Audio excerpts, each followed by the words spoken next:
At a time when global power equations are continuously shifting with unprecedented speed, India is leveraging geoeconomic disruptions into a strategic advantage. Fueled by resilient growth and a robust demographic dividend, India is actively shaping the narrative of global economic engagement. These points were brought in focus in the recently concluded 11th edition of the Times Network India Economic Conclave held in New Delhi.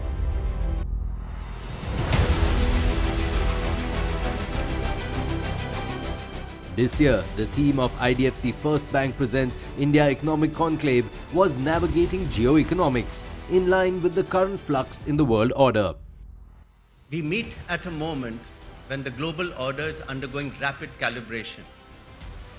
Economic power blocks are shifting, tariff battles are redefining trade flows, technological supremacy is the new currency of influence, and energy geopolitics is reshaping alliances across continents.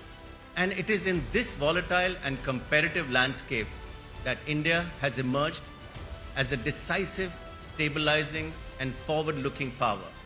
Even as global headwinds, protectionist tariffs, commodity volatility, and geopolitical flashpoints unsettle economies, India has demonstrated a rare ability to stay on course with clarity and conviction.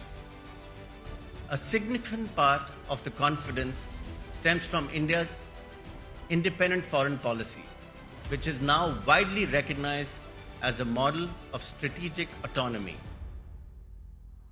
India engages with all major powers without being aligned to any one bloc, enabling it to protect national interests while shaping global conversations.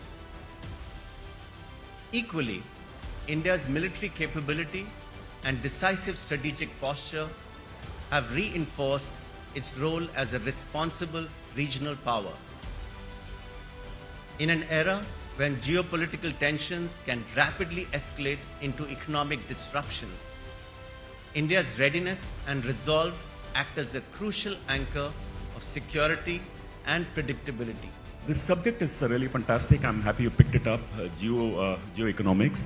And at this point of time, when we talk geoeconomics, people normally tend to talk of trade, supply chain, currency, exports, imports, what are we good at, what we're not good at, etc. But end of the day, all geoeconomics power, seat on the table, negotiations, etc., comes down to economic strength of a nation. And what are the critical equipments or items a particular country makes, what is the other country needs, and so on. On this front, if you see how China really has sprinted far ahead and built so many such capabilities, low-cost manufacturing, fantastic infrastructure, and of late even rare earth minerals and so on. US $30 trillion economy, they talk from their position of strength because of their strength, and a large consumption economy, maybe the consumption leader of the world, and that's why the whole concept of tariff debate that's going on right now. The conclave ignited thought-provoking discussions on how India is shaping global reactions and redefining the contours of global geoeconomics. The flagship conclave saw esteemed union ministers including Nirmala Sitharaman, Kiran Rijiju, Nitin Gadkari, Mansukh Mandavia, Jyotiraditya Scindia and Bhupendra Yadav underscore how India's enduring reforms, strong domestic investment and deep structural transformation are driving a revitalized Indian economy amidst the complexities of today's geoeconomic landscape. The Times Network India Economic Conclave also became a platform where an array of leading and authoritative voices such as Geeta Gopinath, Sanjeev Sanyal, V. Vaidyanathan, C.P. Gurnani, Sridhar Wembu, David Tate, Rajan Bharti Mittal, Tarun Garg, Prasanna Mohile, Pawan Goenka, and a score of thought leaders lauded India's remarkable economic momentum, India's growing economic clout, and its growing influence in shaping the geoeconomic order.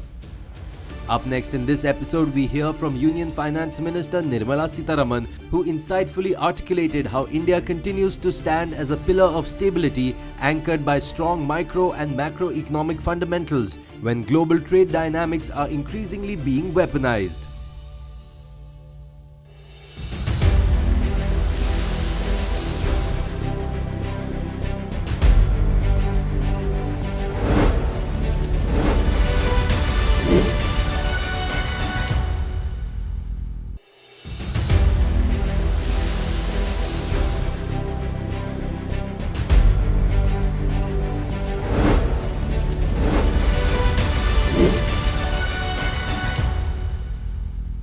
you to the organizers, Times Group. Particularly, you've made this as a calendar event.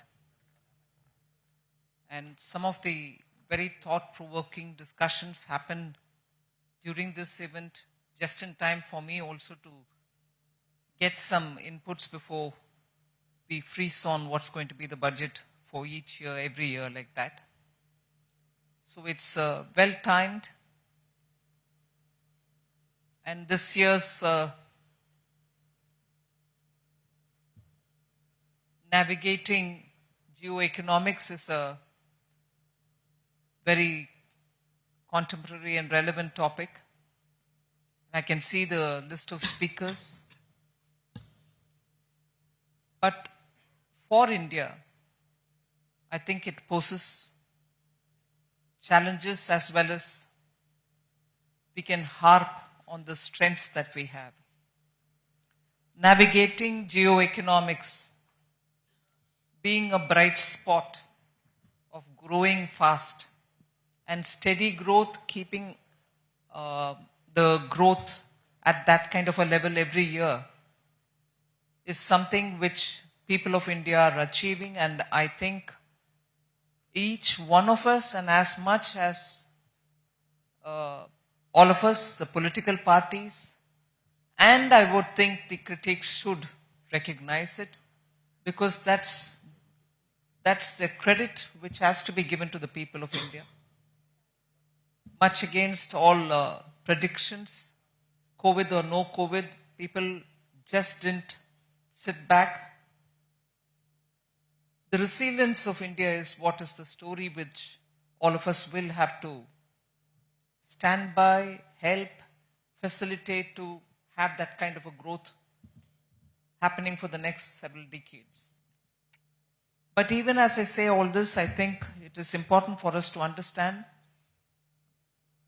that trade is no longer what we were talking about.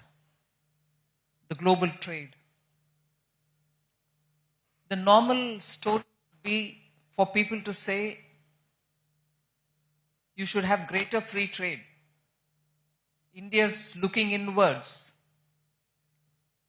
You have too many barriers.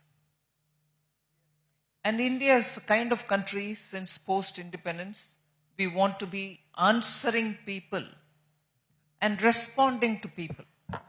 Whilst I think it's a very good thing to hear people give their advice,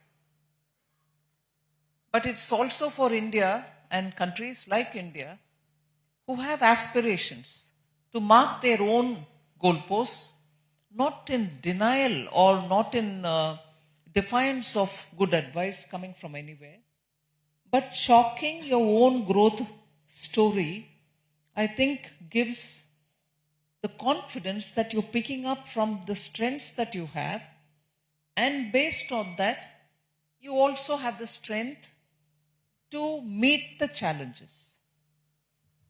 Today, in the last 10 years, the kind of growth, the kind of reform, the kind of strengthening of every sector, financial inclusion, getting women to participate in workforce, giving nutrition, childcare, making sure families have access to finance, to banking, ensuring basic minimum insurance for common citizens at government's own worked out premium, which is not going to be burdensome, providing affordable housing, making sure there's water in the villages. And even for those small entrepreneurs, making sure the road connects to the highway. And making sure that basic minimum health, not just allopathic, but also wellness, holistic health, all that in the 10 years, and I'm not saying it didn't happen earlier, but it were fragmented. They were all over the place. You couldn't have aggregation. You couldn't think, oh, if there can be Wayanad, Malappuram and Ernakulam or Thrissur like area providing or cashing on the natural rubber supplies that they have to make footballs which will be bought all over the world. That's the kind of entrepreneurial mastery, if only we can facilitate, can happen. Same is the case with sports equipment from Jalandhar. They meet global standards and therefore they take care of the local economy at the same time aspiring to reach and scale up to meet global demands. Tirupur can be another story. You can pick up on stories like this, and that's been all over the place, which is very good. That's how democratically spread it should be. Local innovations. But it is gradually moving towards having such collective benefits all over, and whether you want to copy China, whether you want to learn from Europe, these experiments have happened. But what we are seeing in the last 10 years is wherever these kind of entrepreneurial spirit exists, we should give them that backup, we should give them the strength, not ask all of them to go into an SCZs only and then see if they can prosper. So the handicaps of copying lock, stock and barrel, experiences which have happened in each national context, have actually given us more problems to solve rather than address issues. I'm not denying that they had a role to play in promoting exports, SEZs, let's say. But it is equally important to give the strength to our entrepreneurs wherever they are, and that is why our government, Prime Minister Modi, has given so much of focus for SCs, MSMEs. Wherever they are, let them be a cluster. We will give them the facility, they can grow. So with all this done in last 10 years, inclusion, credit access, mudra, financial inclusion, everybody having an account, and so on, the credit footprint of every Indian has now grown that he is able to access credit formally from the banks.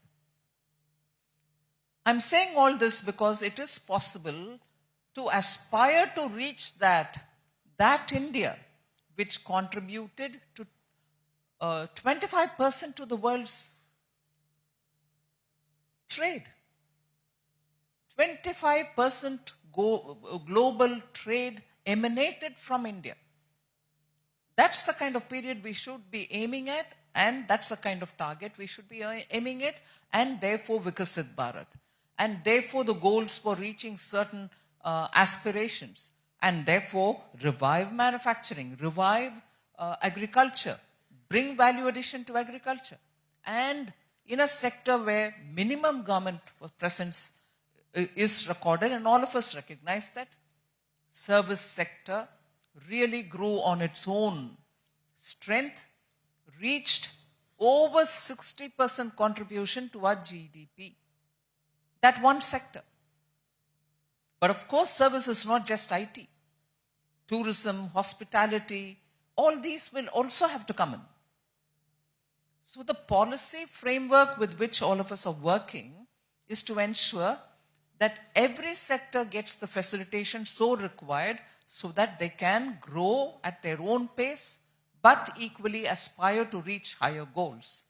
And that's where every little facilitation mechanism has been given a chance. Since we are talking about an economic conclave, structural reforms have played a very big role. And that is why when you talk of schooling, it's better to have schools at the primary level being equipped very well. We have Atal Tinkering Labs going there.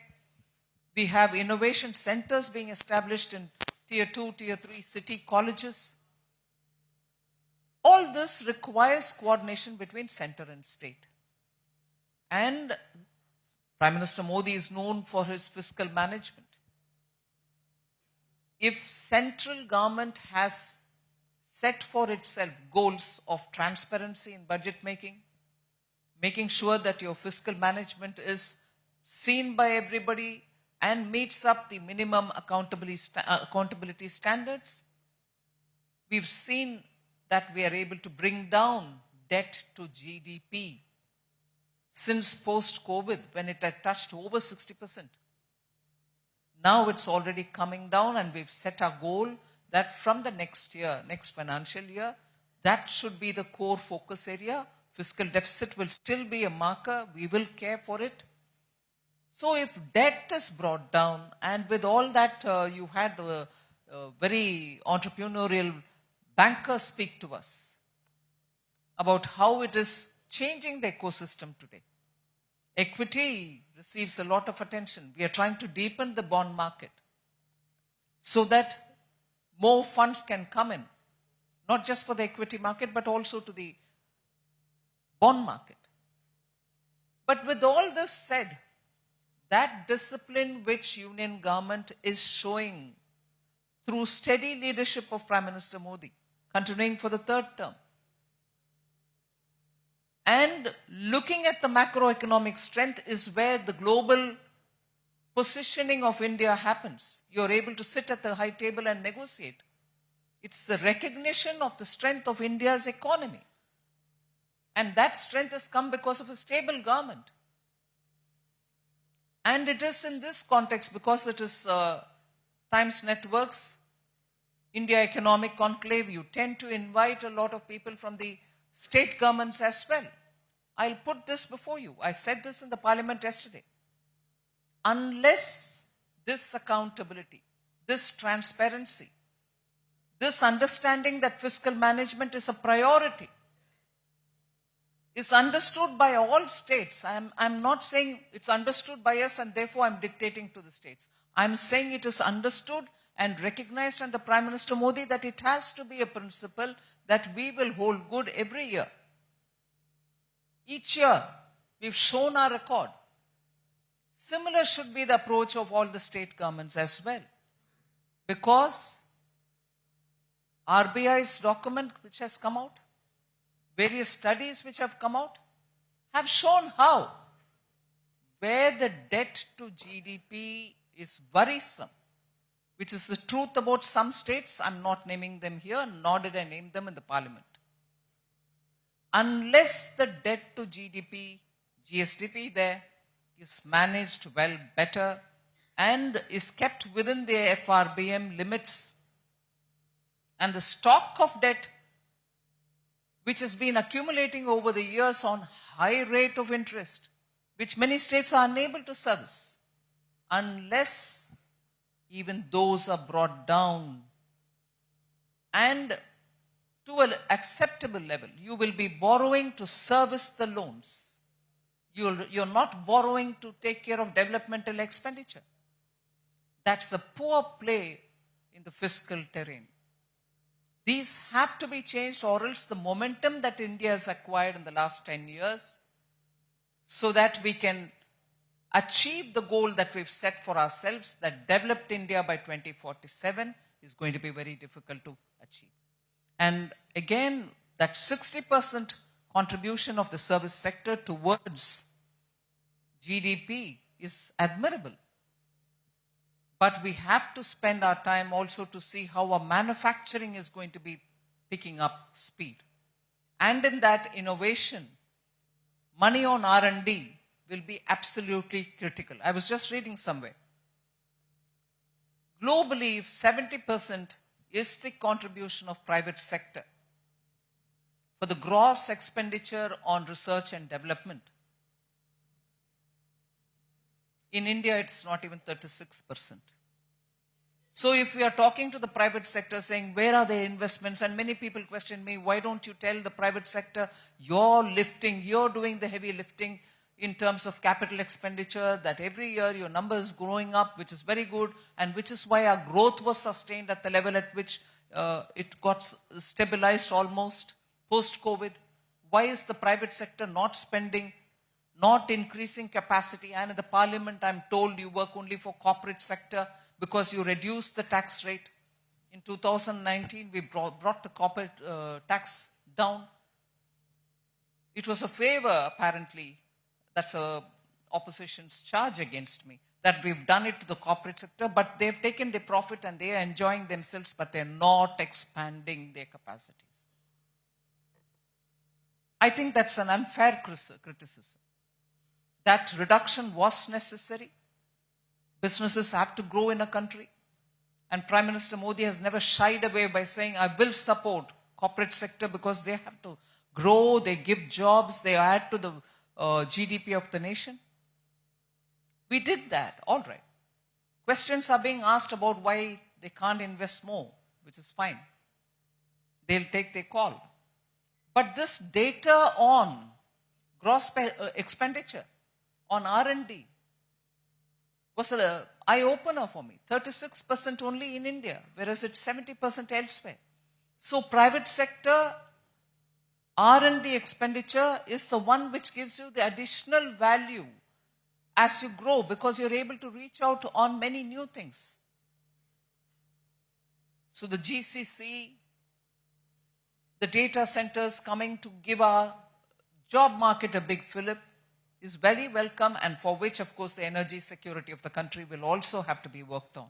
That is why India is keen to we have brought the bill to have the nuclear energy also supported. The small modular reactors will be built, and India will rely on that as a renewable source of energy.